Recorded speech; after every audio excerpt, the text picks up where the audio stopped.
जय हिंद साथियों, नमस्कार। स्वागत है आप सभी का गणित विषय गुरुकुल में। आज के लेक्चर में हम लोग बहुत इंपॉर्टेंट थ्योरम्स को देखेंगे, इनके स्टेटमेंट को देखेंगे। पूरा प्रूफ देखने की जरूरत नहीं है, इनके प्रूफ नहीं आते एग्जाम में, लेकिन ये स्टेटमेंट बहुत काम के। इसके आधार पे हम लोग 6 मार्क के बड़े बड़े एग्जाम्पल्स को हम लोग डील कर सकते हैं।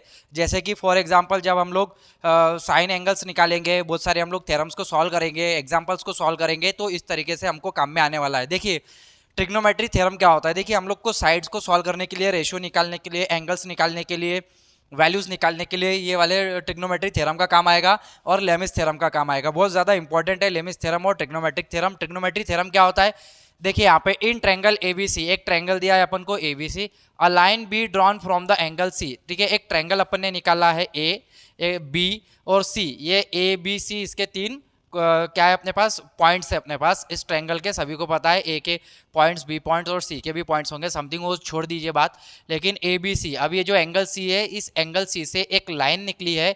ये लाइन जो है भैया ए और बी को काट रही है दो रेशियो में, एम और एन रेशियो में। साथ ही साथ ये एंगल सी को भी दो भागों में बांट रही है। ये पूरा का पूरा जो है वो एंगल, ये पूरा का पूरा जो है एंगल सी है, लेकिन ये एंगल सी को दो भागों में भागा गया है, अल्फा और बीटा में।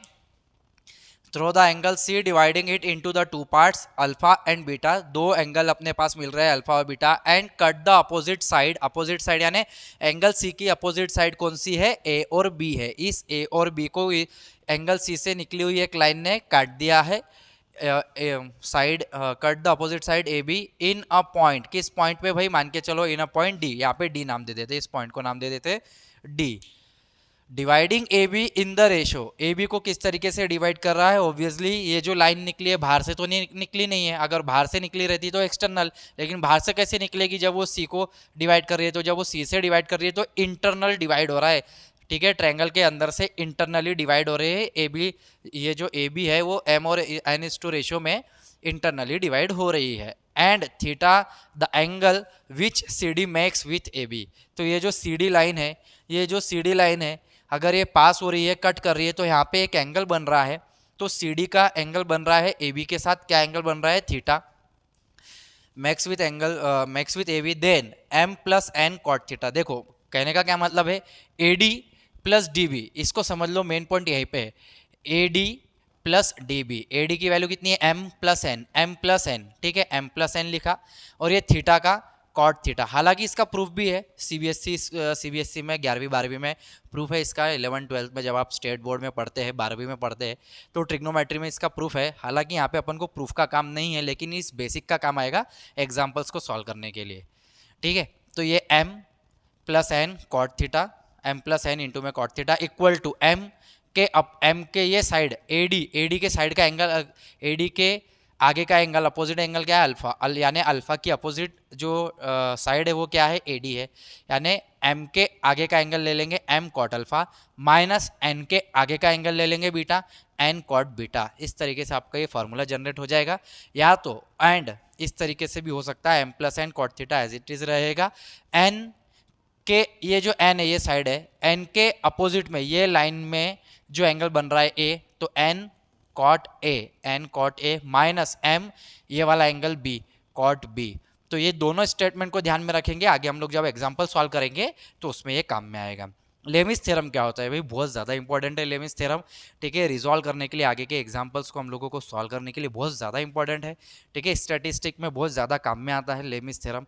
ये सारे बेसिक्स होती है जिसका उपयोग हमको पड़ता है एग्जाम्पल्स को, थ्योरम्स को सॉल्व करने के लिए। लेमिस थ्योरम क्या होता है, देखिए यहाँ पे, if three forces acting on a particle, तीन फोर्सेस है जो एक पार्टिकल पे, पार्टिकल मतलब मान के चलिए ये जो बिंदु है, ये यहाँ पे ये वाला एक पार्टिकल है। इस पार्टिकल पे तीन डायरेक्शन से क्या हो रहा है भाई, फोर्स अप्लाई हो रहा है। इस पार्टिकल पे तीन फोर्सेस अप्लाई हो रहे हैं। कीप इट इन इक्विलिब्रियम, तो तीन जगह से अगर उसको फोर्स लगेगा तो वो तो बॉडी हिलेगा ही नहीं, चाहे वो पार्टिकल हो, बॉडी हो, कुछ भी हो। ठीक है, किसी हम मान के चलिए हम इस पेन को, ठीक है, तीन बाजू से खींचे। ठीक है, एक ऊपर खींचे, एक नीचे, या थोड़ा सा इधर इस साइड से खींच ले, या इस साइड से खींच ले, और नीचे से खींच ले। तो अगर आप आड़ा खींचेंगे तो भी वो ऊपर जा रहा है, यहाँ से भी ऊपर जा रहा है, और ये नीचे से नीचे जा रहा है, तो वो अपनी जगह से हिलेगा ही नहीं। तो ऐसे तीन फोर्स लग रहे हैं कि जो पार्टिकल है उसका जो है डिस्प्लेसमेंट नहीं हो रहा है, पार्टिकल अपनी जगह पे स्थिर है, इक्विलिब्रियम कंडीशन पे है, रेस्ट पोजीशन पे है। तब हम यानी कि पार्टिकल को इक्विलिब्रियम कंडीशन कहते हैं। Then each is proportional to the sine of the angle between the other.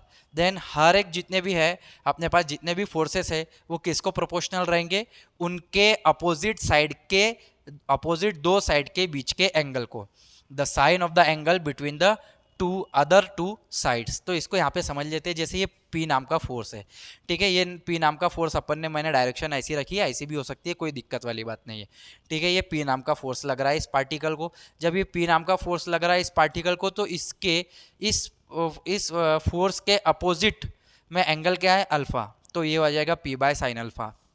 तो P बाय साइन अल्फा, इसको ध्यान में रखना है अपन को, ठीक है। अब ये Q के अपोजिट ये जो लाइन है भाई, ये लाइन की ये दो अपोजिट लाइन के बीच का एंगल, ये लाइन के रिस्पेक्ट में जो एंगल अपन को चाहिए वो क्या चाहिए, ये वाला बीटा, इसके अपोजिट वाला, ठीक है। तो ये beta Q upon sine beta. Last में क्या मिल रहा है अपन को, ये जो R है भाई R, ठीक है, R, इसके अपोजिट का एंगल, इस फोर्स के अपोजिट का एंगल क्या है, गैमा। तो ये क्या हो जाएगा, R अपॉन साइन गैमा। इस तरीके से लैमिस थ्योरम होता है। इसको थोड़ा सा डिटेल में मैंने इसी डायग्राम को यहाँ पे ब्रीफ करके यानी कि एक्सपांड कर दिया है, डिटेल में यहाँ पे हम लोग समझेंगे। मान के चलिए ये जो P फोर्स है, ये तो P फोर्स हमने एज इट इज़ बना लिया। ये जो Q फोर्स है ना, Q फोर्स, इसके पैरेलल अपन ने ये लाइन ले ली, ठीक है, अपन ने लाइन ऑफ एक्शन बना दी Q फोर्स की। उसके बाद ये R है भाई, ये R को बना दिया अपन ने, ठीक है। ये जो R इस तरीके से दिख रहा है ना, ये R एज इट इज़ चल रहा है। तो ये जो एंगल है अल्फा, किसके बीच का है, Q और R के बीच का एंगल है अल्फा। तो यहाँ पे देखो अल्फा कहाँ पर आ रहा है, ये है आपका Q और ये है आपके R। तो Q और R के बीच में अल्फा आ रहा है। बीटा कहाँ पर आ रहा है, P और R के बीच में। तो P है आपका और ये R है, तो P और R के बीच का एंगल बीटा हो गया। उसके बाद गैमा कहाँ पर आ रहा है, P और Q के बीच में। तो ये आपका P है, ये आपका Q है, ये हो गया आपका गैमा, याद रहेगा। अगर ये बीटा है, टोटल एंगल कितना होता है, ये पूरा यहाँ से लेके देखो, ये लाइन ऐसी जा रही है और ये, तो ये पूरा का पूरा यहाँ तक 90, यहाँ तक 90, ये तो पूरा 180 है बराबर। अगर ये बीटा है तो बाकी का जो एंगल बचा कितना बचेगा, 180 माइनस बीटा। अगर यह गैमा है तो टोटल 180 होता है, अगर ये गैमा है तो जो बचा हुआ क्या रहेगा, 180 माइनस गैमा। अगर यह अल्फा है तो उसका बचा हुआ कितना रहेगा, 180 माइनस अल्फा। यहाँ पे ध्यान देंगे ना, P के लिए जो P फोर्स है किस साइड पर है, BC पर है, इसलिए P रेशो BC लिखा है। Q किस लाइन पर है, Q किस लाइन पर है, AC लाइन पर है, इसलिए Q AC लिखा है। इक्वल टू R, R किस लाइन पर है भाई, AB लाइन पर है। R किस पे है, AB पर है, दिख रहा है अपन को R। इक्वेशन नंबर 1 अपन ने लिखा है। प्रोपोर्शनल होते हैं ना साइड्स तो, ठीक है। हाँ, अब अपन ध्यान देंगे by sine rule. Sine rule क्या होता है, ठीक है, एंगल के अपोजिट साइड। साइन रूल का मतलब होता है एंगल, क्योंकि साइन का फॉर्मूला आता है कहाँ से, अपोजिट अपॉन हाइपोटेनियस। बचपन से अपन ने देखा है। तो अपोजिट का मतलब क्या है, BC के अपोजिट। ये BC के अपोजिट का एंगल कौन सा है, A है, इसलिए अपन ने लिखा है BC upon sine A, angle A, ठीक है। उसके बाद CA, ये CA या फिर AC बोल दो, कोई दिक्कत वाली बात नहीं। CA के अपोजिट का एंगल क्या है अपने पास, B है, ये B है, ठीक है। एक्चुअली B को अपन ने भर लिया, तो साइन B। उसके बाद AB के अपोजिट में क्या है भाई एंगल, ये वाला अपना एंगल C, इसको बाद में अपन ने 180 माइनस गैमा लिखा है। तो अब देखो एंगल A क्या है आपका, 180 माइनस अल्फा। एंगल B क्या है, 180 माइनस बीटा, ये वाला एंगल, ठीक है, B पे बनने वाला, ये B पे बनने वाला। ये जैसे ये A है, A पे बनने वाला एंगल A, B पे बनने वाला एंगल B, C पे बनने वाला एंगल C। तो इस तरीके से, तो ये जो है एंगल B है, B यानी 180 माइनस बीटा, और ये जो C है 180 माइनस गैमा। तो 180 minus sine pi minus theta क्या होता है, साइन थीटा ही होता है। तो साइन पाई यानी 180 minus alpha, sine 180 minus alpha क्या रहेगा, साइन अल्फा रहेगा, because sine pi minus theta is sine theta. तो ये भी साइन पाई माइनस बीटा यानी 180 माइनस बीटा यानी क्या आ गया, साइन बीटा आ गया। ए बी अपॉन ये क्या आ गया, साइन गैमा आ गया। तो अब आप देखेंगे कि भाई BC और इसमें पहला और इक्वेशन नंबर 2 में देखिए P बाय BC है, यहाँ पे BC बाय साइन अल्फा है, तो क्या हो जाएगा indirectly P by sine alpha, क्योंकि BC की वैल्यू कितनी है आपके पास, P है। तो BC की वैल्यू अगर आप देखेंगे BC की, तो यहाँ से भी दिख रहा है P है भाई, ठीक है। तो P बाय साइन अल्फा मिलेगा, Q बाय साइन बीटा मिलेगा, R बाय साइन अल्फा मिलेगा। तो ये आपका फॉर्मूला है। तो P के नीचे साइन अल्फा क्यों लिखा है, P के अपोजिट का एंगल साइन अल्फा में आ जाएगा, Q के अपोजिट का एंगल साइन बीटा में आ जाएगा, R के अपोजिट का angle gamma, R upon sine इस तरीके से आ जाएगा, अल्फा बीटा गैमा। समझ में आया सभी को? तो ये हो गया अपना ट्रिग्नोमेट्रिक थ्योरम और ये हो गया अपना लेमिस थ्योरम। ये दोनों थ्योरम को आपने अच्छे से रखना है, ध्यान में रखना है, ठीक है, लिख लेना है। और अगर आपको स्क्रीनशॉट निकालना है तो आप स्क्रीनशॉट निकाल लीजिए। नाउ अगले लेक्चर में हम लोग, इसके बाद का जो लेक्चर रहेगा, अभी मैं रिकॉर्ड करने वाला हूँ उस लेक्चर को, इसके बाद के सारे लेक्चर्स एग्जाम्पल पे आधारित रहेंगे।